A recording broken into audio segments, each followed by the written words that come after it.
Hello there, crafty doer. Jessica Michaels here, mixing things up again with Mix It Up Monday, which takes place every second Monday of the month, hosted by Tara over at The Paper Snob. We're a group of crafters that love to add mixed media to our paper crafts, and for this month, we have this beautiful sketch designed by Christine over at Scrapping Harding. All info to join the hop and everyone on the hop will be linked below. Grab a comfy chair, grab all your crafty things, and let's get into the crafty doings. I was very inspired by the pattern paper panels Christine used in her sketch, but I'm going to create my own mixed media panels. Here I have some very random masking tape, and I'm going to place the tape down on my paper to create 3 panels. Now, I probably should have used a ruler, but I'm more of an eyeballer. That's just how I roll. And I'm going to eyeball 3 panels here where she had her pattern paper panels on her sketch. So tell me, are you an eyeballer type of crafter, or do you have every ruler in the craft store on your desk when you are crafting? Let me know in the comment section below.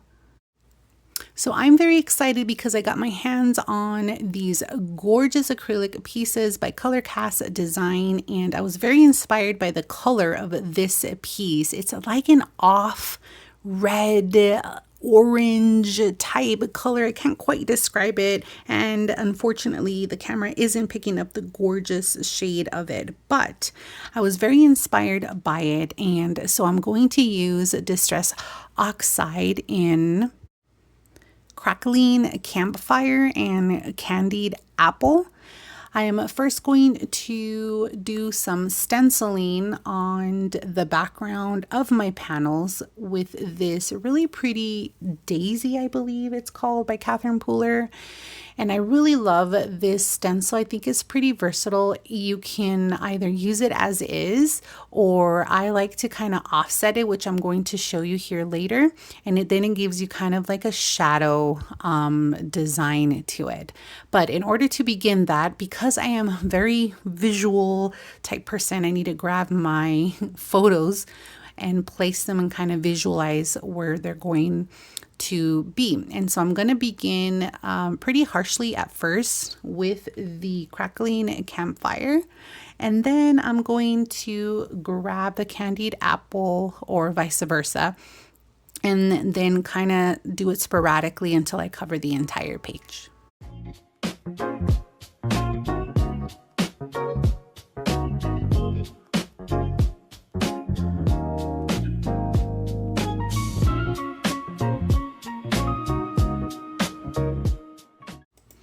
So here's the little technique that I was talking about earlier, where I just offset the stencil a little bit.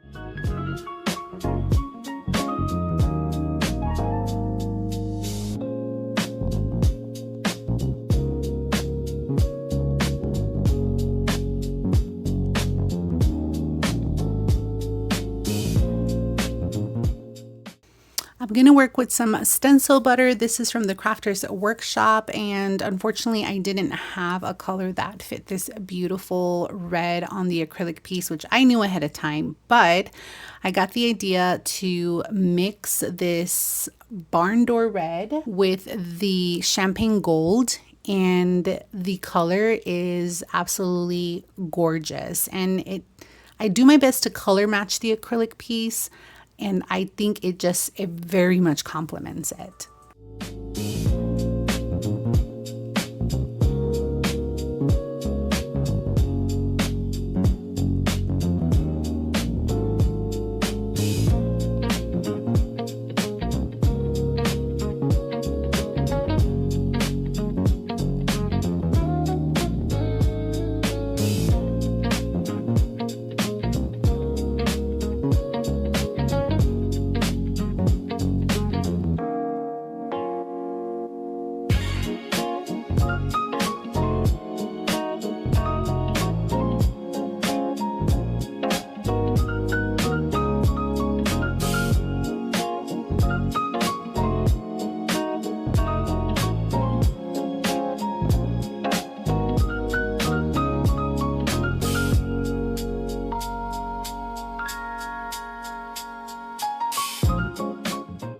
after I get it all mixed up, I start spreading the butter across this Vicki Boutin stencil. And I think to myself at the moment that I kind of want to fade the edges out a little bit. So with my finger, I just kind of go in and attempt that technique.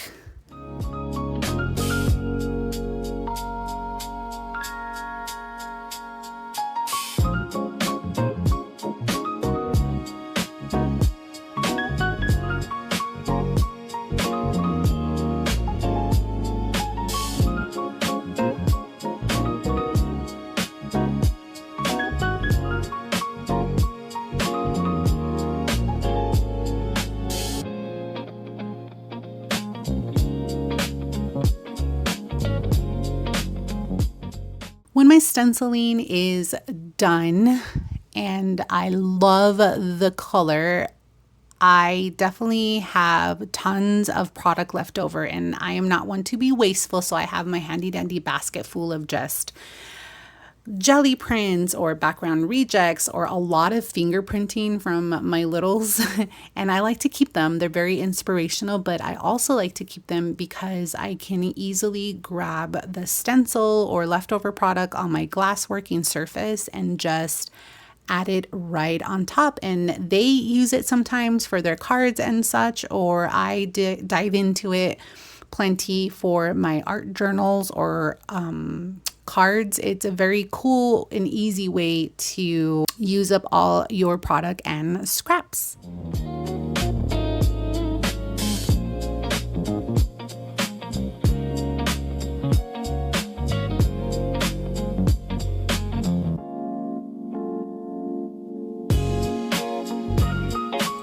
So by the power of editing, my desk is clean, and I'm going to remove this random masking tape very slowly and carefully so that it doesn't tear my paper. And I'm loving what I am seeing with this mixed media panel. I think it's a very fun way to create my own pattern paper, so to speak, and also play with a little mixed media.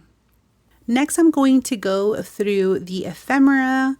I'm going to use Fancy Pants Design Camp Wander. I actually specifically got this collection for this layout only.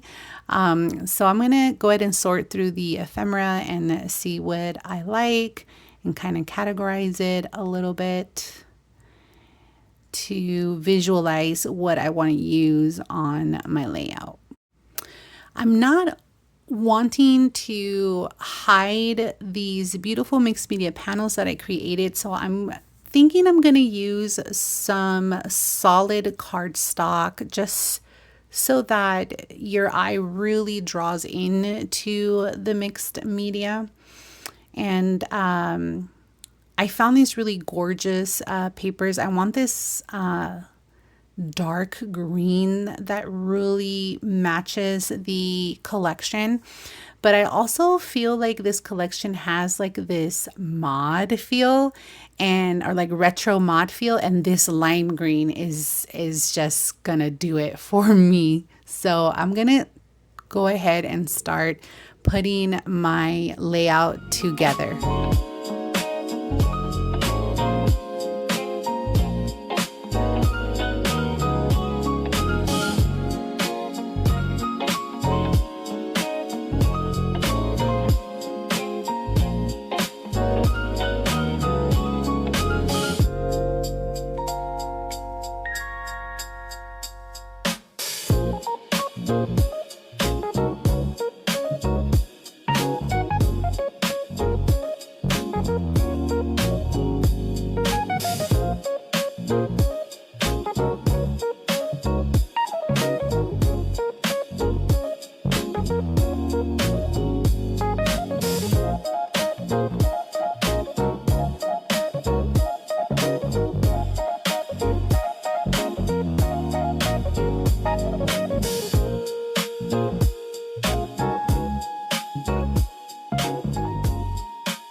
I really like what I'm seeing. This is the basic of what I'm going to put together. But first, I'm going to de-stress the edges of these strips before I start adhering.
You might have noticed that I was second guessing the placement of my title. I even turned my sketch completely upside down, but I figured that I think this little portion was just missing that solid forest green color. And once I add that, I feel very happy about the overall look of the layout.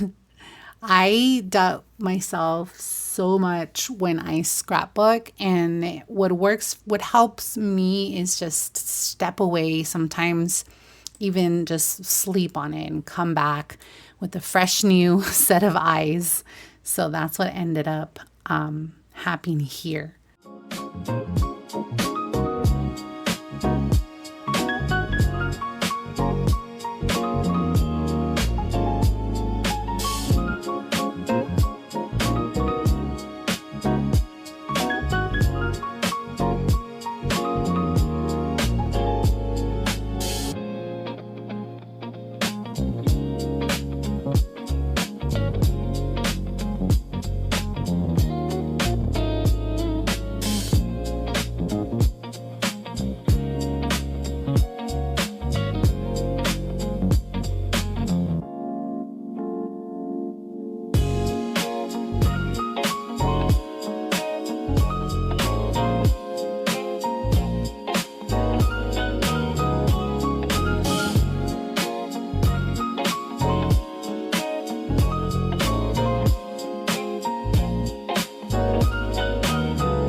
I'm going to add a little bit of splatter under the clusters that I've created. I am also going to have to do a little paper surgery because I want to add some of that red splatter where the butterfly is.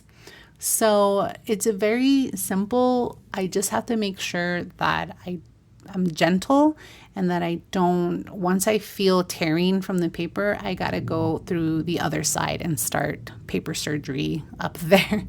But once I do that, I add a little splatter and I am a happy camper. See what I did there?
after adding a bit of sequin, I'm going to add one last detail, and that is running the layout through the sewing machine for some red stitching. I think it was perfect, very much needed extra detail. And this little flower fell off while I was doing that, so I'm just going to adhere it back, but there you have it. I hope you like it. I hope you find some inspiration, and I encourage you to go and follow along the other crafters and on the hop. Thanks so much for watching. If you don't follow me already, I encourage you to do so. Hit the like button if you learned anything or just simply liked the video. You can find me on Instagram and Facebook. Until the next crafty doings.